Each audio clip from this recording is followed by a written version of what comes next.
Hello दोस्तों, NCERT math solution में आपका स्वागत है। और प्लीज़ हमारे चैनल पर नए तो लाइक एंड सब्सक्राइब कर दें।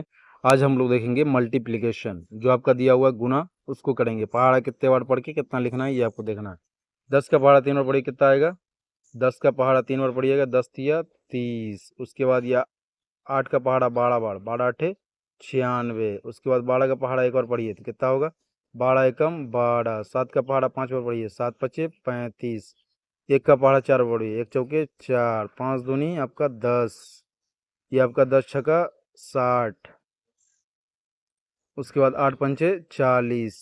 8 पंचे क्या हो जाएगा हमारा? 40। और 9 दूनी 18। तो इस तरीके से यहाँ तक आपका हल हो गया, 9 दूनी 18 तक। उसके बाद आगे देखेंगे, 9 दूनी 18 हो गया। उसके बाद यहाँ पे देखेंगे 8 का पहाड़ा कितना बार पढ़ेंगे? 8 बार, अठी अठी 64।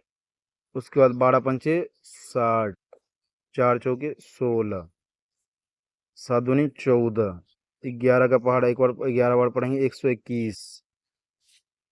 11 का पहाड़ा 11 बार, 11 दही 110 प्लस 10 11 जोड़ेंगे तो 121 होगा। 12 छक, 12 का 12 तो 24, 32 छत्तीस 12 चौक 48, 12 पंचे 60, 12 छक 72।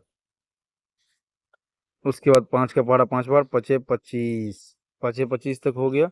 उसके बाद देखेंगे ये हमारा 11 आठे 88।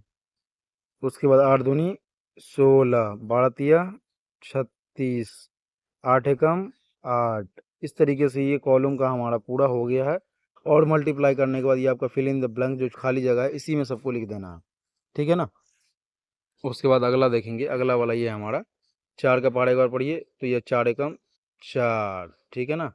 11 तिया 33, 9 नमा 81, 2 पंचे 10, 11 का पहाड़ा 6 बार पढ़िए, 11 छः 66, 10 पचे 50।